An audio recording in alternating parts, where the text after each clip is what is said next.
Hi guys, welcome back to Shan views. ఇవాళ మనం review అయిపోయే movie zebra starring Satyadev and Daali Dhananjay in the lead roles. So firstly ఈ మూవీకి zebra అని ఎందుకు టైటిల్ పెట్టారో నాకు అర్థం అవ్వలేదు. ఈ మూవీ రివ్యూ ఎందుకు లేట్ అయిందంటే యాక్చువల్లీ నేను ఫస్ట్ డే చూడాలి, కానీ మేము ఉంటున్న ఏరియాలో వెళ్ళాక వాడేమో తమిళ్ వేసాడు థియేటర్ రోడ్. వద్దనుకొని బయటకు వస్తే మళ్ళీ ఇవాళ సెకండ్ రోజు తెలుగు వేసాడు. సో రివ్యూ అనేది లేట్గా పెడుతున్నాం.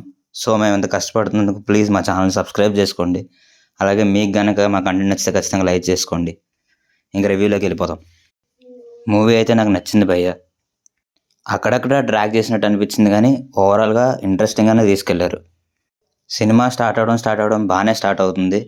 ఫస్ట్ 30 minutes చాలా గ్రిప్పింగ్గా వెళ్తుంది. ఆ తర్వాత విలన్ ఇంట్రడక్షన్ వస్తుంది.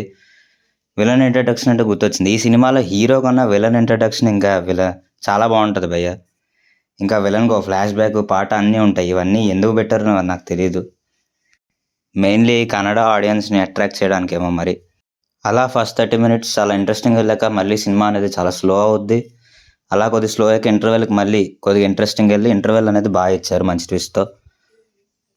అండ్ సెకండ్ హాఫ్ స్టార్ట్ అవడమే ఫ్లాష్ బ్యాక్ పోర్షన్తో స్టార్ట్ అవుద్ది.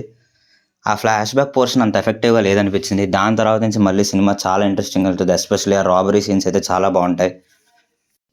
ఆ రాబరీ సీన్స్లో అయితే సత్య గారి కామెడీ చాలా బాగుంటుంది. మన ఫేస్ మీద అలా స్మైల్ ఉంటుంది రాబరీ సీన్స్ అయినంతసేపు. ఈ సినిమా బాగుండడానికి కూడా కారణం అదే.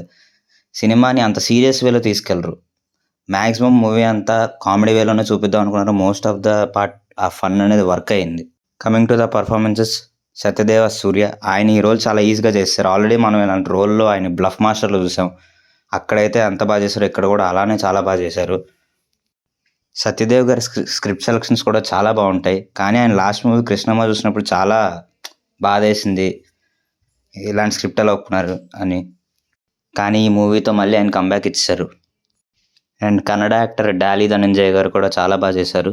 ఆయనకి ఇచ్చిన రోల్లో ఆయన బాగానే చేశారు. ఆయనకి మంచి మంచి ఎలివేషన్స్ పడ్డాయి ఈ సినిమాలో. అండ్ కమింగ్ టు ద సత్య గారు, ఆయన స్క్రీన్ మీద ఉన్నంతసేపు మన ఫేస్ మీద స్మైల్ ఉంటుంది.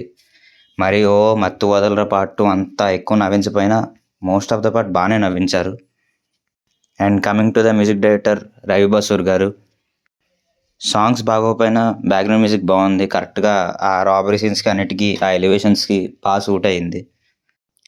Coming to the director Eshwar Karthik garu, ఆయన తీసుకున్న కాన్సెప్ట్ బాగుంది. బట్ మరీ 3 hours అంత రన్ టైం కాకుండా ఇంకొక 15-20 minutes ట్రిమ్ చేయొచ్చు. కొన్ని అన్వాంటెడ్ సీన్స్ ఉన్నాయి, అవి తీసేస్తే ఈ సినిమా ఇంకా బాగుంటుంది. బట్ ఇదైతే తీసిపారే సినిమా కాదు. ఖచ్చితంగా మీ దగ్గర ఉన్న థియేటర్స్లో వెళ్ళి వాచ్ చేయండి. మా రేటింగ్ వచ్చేసి 3 out of 5. Thank you team Shan views.